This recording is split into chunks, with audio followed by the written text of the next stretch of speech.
Morning, all. All right, so we're going to talk about the West today. We talked about the East yesterday. Now, when I talked about the East, it's 8 teams that are going to make the playoffs versus 8 teams that won't. It's not as clear-cut when you look at the West. When you look at the West, there are some teams that are outside of a playoff spot right now who could very well find themselves inside of a playoff spot by the end of the season. So, using playoff probabilities, or as I put up here, money puck odds, basically money puck and their probability of making the playoffs for each team in the West, and their Stanley Cup odds. So, credit to them for these numbers. And it's interesting because you see who's got the highest odds of winning the Stanley Cup on the board. It's a surprising team. But we'll see. You know, speculation is always fun at any time of year, and it really starts to ramp up once you get into February in the NHL. So for Colorado, that's the reason I'm wearing Quebec jersey, because why not? 44 games, 32-8-4 record, 68 points. At home, they are 22-2. Ridiculous record, 18-game winning streak, which was snapped, right? So the 18-game winning streak was snapped by Arizona, the team that they got their first win of the first 2 wins of that 10-game winning streak against. And then Arizona ended the 10-game winning streak as well. Away from home, Colorado is 12-6-2. Their chance of making the playoffs, 99.94%. You can round that up to 100 if you want. Stanley Cup, 9.6%. So, really, you know, they're one of the favorites. But what's interesting is they're not the top team for Stanley Cup in terms of probability at this point. Again, according to Money Puck. Nazem Kadri, their leading scorer, having a career year. 41 games, 19 goals, 41 assists, 60 points.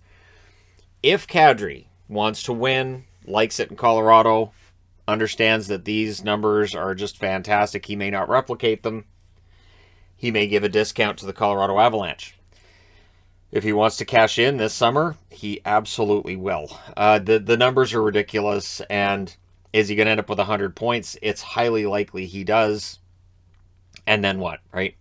It's a matter of how much is he worth, how much does Colorado want to give him. It does get a little dicey.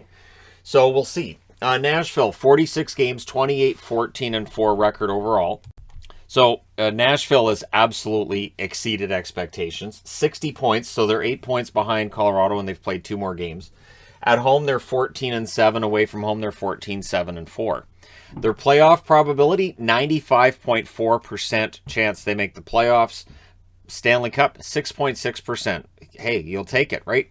Before the season started, their odds would have been like, what, 0.1, 0.4%, maybe 0.5, because not very many people were taking them to make the playoffs. And here we are. Their leading scorer is Roman. Don't forget, I won the Norris and can win it again. Yossi. It's a long middle name. 44 games, 13 goals, 31 assists for 44 points. Remarkable season for Yossi. And again, he did win the Norris a couple seasons back. He absolutely could win it again.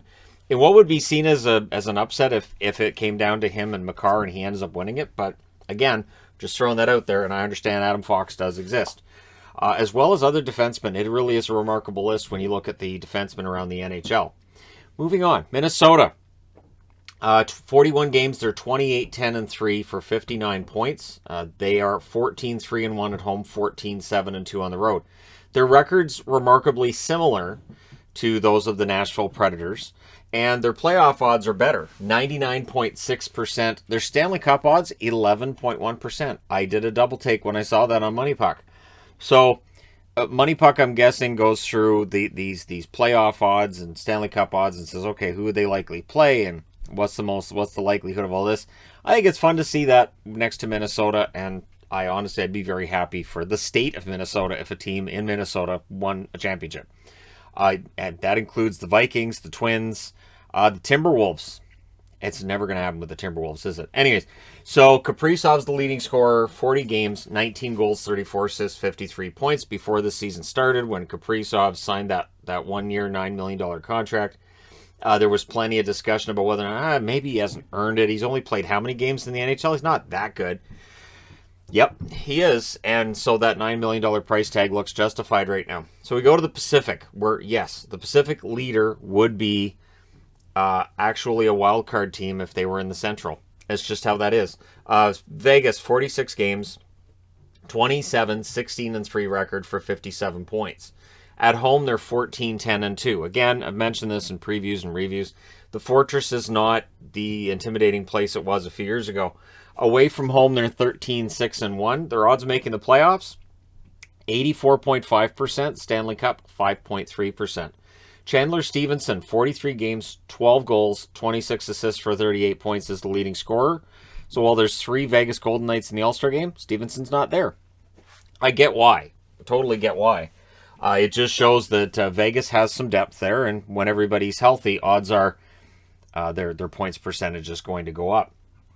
LA Kings, second in the Pacific.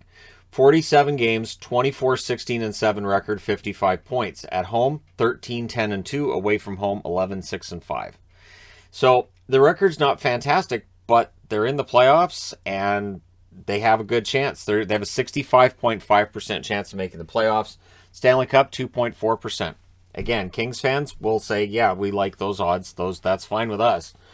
Just the idea of making the playoffs, as they proved in 2012, you just got to get in, right? Do they do it again 10 years later?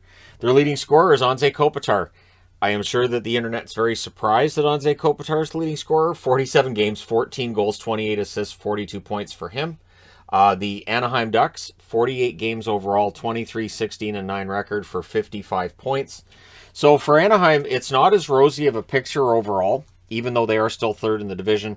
At home, they're 13-7-4. Away from home, they're 10-9-5. Their playoff likelihood, their probability at this point, again, from Money Puck, 41.1%. And I've seen other probabilities that have them in the high 30s, low 40s. They're still likely to end up missing the playoffs. Their Stanley Cup odds, 1%. But, again, if I had said before the season started that Anaheim would be in this position, I don't think Ducks fans would have believed me. So, there's that. Troy Terry has had a remarkable season thus far. 45 games, 25 goals, 16 assists for 41 points. So, Troy Terry has realized his goal-scoring potential. It's a big part of why Anaheim's where they are right now. Then we get to the wild cards. St. Louis, who would be leaders in the Pacific Division because they've got 2 games in hand on Vegas. They're 26-13-5 in those 44 games. They have 57 points. At home, they're 17-5-2. Away from home, 9-8-3. So the road record is not as good as the home record, and they've played fewer games away from home. So they're going to need to fix that road record. But their odds of making the playoffs, 90%. Stanley Cup, 2.5%. So they give them better odds to win the Stanley Cup than the LA Kings. And, I totally get it. The St. Louis Blues did win the Stanley Cup in 2019. Jordan Kyrou, their leading scorer in 40 games, 17 goals, 25 assists, 42 points. He built this year on what he started last year, and it's been fantastic. He's found that consistency this year that was elusive last season.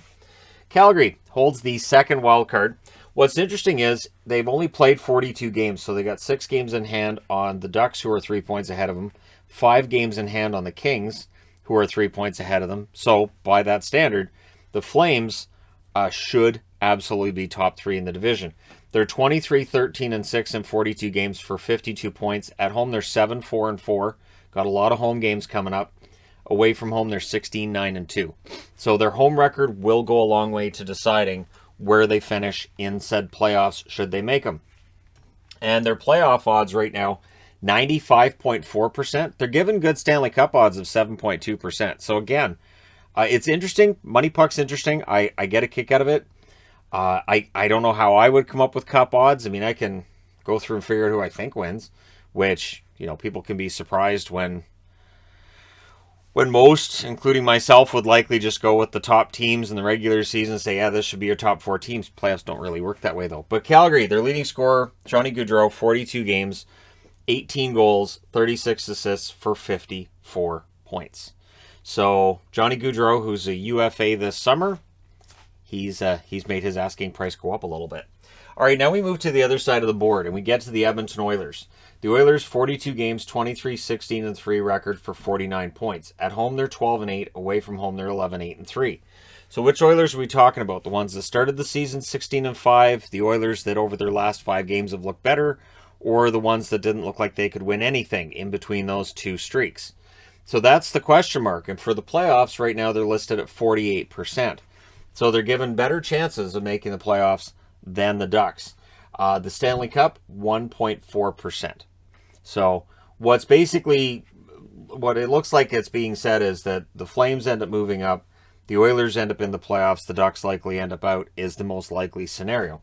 Draisaitl's the leading scorer for the Oilers. 42 games, 32 goals, 31 assists, 63 points. His scoring has been down over the last 20 games off what it was. I mean, it is weird that we've gone from, maybe 150 points in a season being the discussion to now we discuss how he and McDavid might only score 120. Only. They might only score 120 points. Gee, it looked like they were going to have a fantastic year, but instead it's simply sensational. So the Dallas Stars, who have frustrated me endlessly, 43 games, 23, 18, and 2 record for 48 points. At home, they're 15, 6, and 1. On the road, they're 8, 12, and 2. Or 8, 12, and 1, I should say. What's interesting is, at home recently, they've started playing like they were on the road. And on the road, they've started playing like they do at home. They don't need to just switch. You're supposed to just say, we play well at home, let's play well on the road, and keep playing well at home.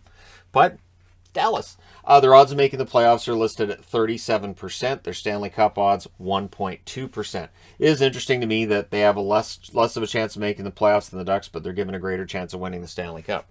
So if they get in, they get a better chance. Now, it may just very well be Dallas's experience with 2020. But either way, I don't see Dallas necessarily getting in because I think it'll be easier with the Pacific Division than it will be for the fact that Dallas is in the Central. So they have to make it so there's 5 Central teams, basically. And that's going to be a challenge. Pavelski, Hintz, and Robertson, that line has been absolutely fantastic. Pavelski, 43 games, 19 goals, 29 assists, 48 points. I'm tempted to call it the kid line because right now Pavelski, he looks like a kid out there playing with those two guys. The San Jose Sharks, 46 games, 22, 20, and 4 record, 48 points. At home, they're 11, 9, and 2. Away from home, they're 11, 11, and 2. Being only 4 points out of the playoffs at the All-Star break, that's better than I think most of us thought they would do. But their playoff odds are currently listed at 11.3%. Calgary does have 4 games in hand on them, so that will play a factor in that. 0.3% chance at a Stanley Cup. Timo Meier, 41 games, 21 goals, 26 assists, 47 points. Meier's been awesome, and he's going to end up getting a raise soon enough himself. And so for San Jose, again, I think it's been better than we might have expected. We'll see how they do without Erik Karlsson for as long as he's going to be out. Vancouver, 46 games, 20, 20, and 6 record, 46 points. At home, they're 8, 8, and 3. On the road, they're 12, 12, and 3. And for Vancouver, they got that bump when Bruce Boudreau took over. They kind of fell back a bit in January. I think we're seeing more of where they're at. They could be a good, hard-working team. Are they a playoff team? Probably not. So the 46 points in 46 games leaves them with the odds of 12.9% that they'll make the playoffs. I think the reason they would give them better odds than San Jose, they have more games at home left than they have on the road. And there are cup odds of 0.4% versus 0.3% for San Jose. 0.4% just sounds really, really optimistic to me. It just, as a Canuck fan for a long time, just the idea of there's a 4 in 1,000 chance of the Vancouver Canucks winning the Stanley Cup. There is not. So there's that in the back of my mind. JT Miller, the leading scorer, 44 games, 15 goals, 29 assists, 44 points. And again, they're saying all the right things like we're trying to make the playoffs. Our focus is on trying to make the playoffs this year. And I hear that and I think, right, but the math tells you you're 6 points out and the team that you're chasing has 4 games in hand.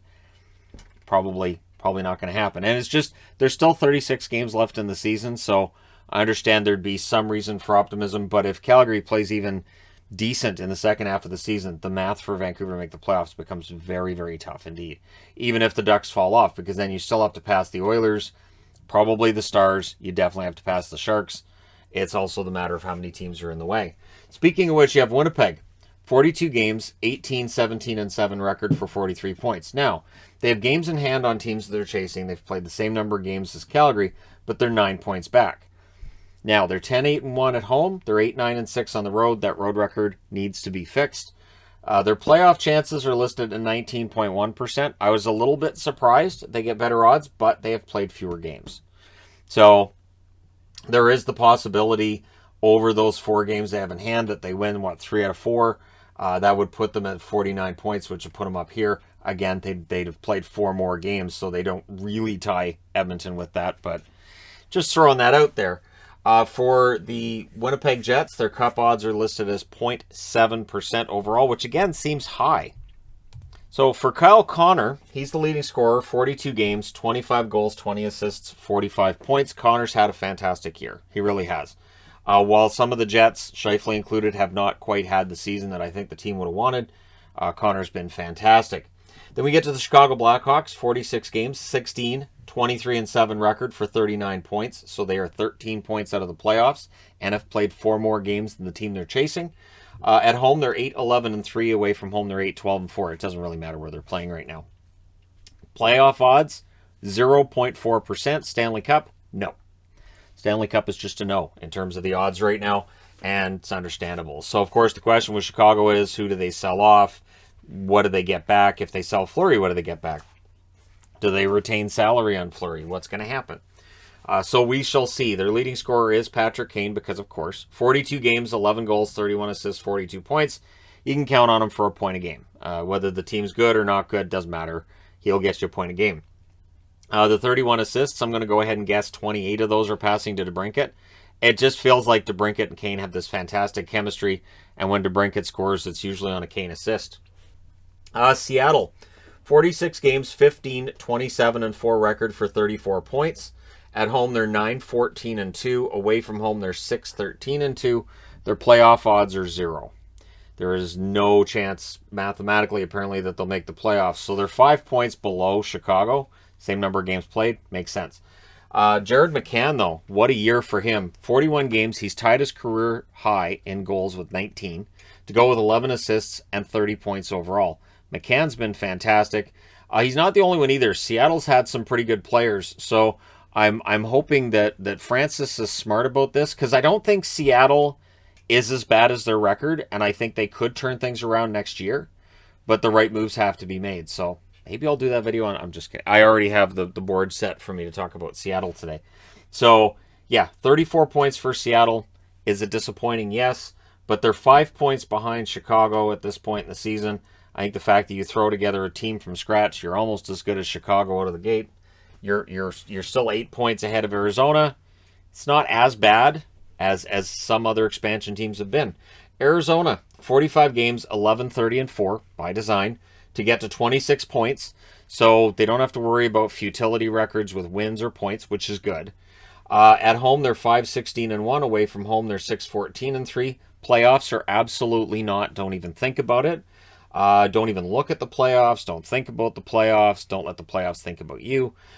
Keller, 45 games, 17 goals, 21 assists, 38 points. Clayton Keller's numbers are fantastic, considering the team that he's on, and the fact that basically if you're against the Coyotes right now, you say, all right, so we're going to worry about Schmaltz and Keller, maybe Kessel. And that should do it. Lawson Krause is a beast out there, big guy. He's not having the kind of offensive season, though, that I think he would have hoped. And so, yeah, for the Coyotes, it's already been a long season. There's still 37 games left for them. And the odds of them winning enough to get to 20 wins, well, we'll see. Because, again, they're expected to sell off other pieces at the deadline. I don't know if Shane Doan's going to be on the first line by the end of the year, but I would not be entirely surprised. But at any rate, there you go. You guys are all caught up on the Western Conference. I was going to say division. But it's interesting because, again, we've got a couple of teams here in Edmonton and Dallas that the probabilities tell us could very well end up on this side. And then you have the long shots in Winnipeg, Vancouver, San Jose, where possibly with the right moves, they could go on a bit of a run and make things difficult and maybe end up on this side too. So the question I have is, unlike the East, which of these teams end up being out that are in right now, and which of the teams that are out end up in? And then, who ends up winning the West? Is Colorado going to be the team that represents the West in the finals? Could it be Vegas? Could it be Minnesota? Is it Minnesota's year? Is it Minnesota's turn? Fair question. I think valid question. But let me know your thoughts in the comment section below as always. Don't forget to hit like and subscribe if you're browsing your way through. You just happened upon this video. Thank you guys so much for watching, for all your support. I will talk to you again soon.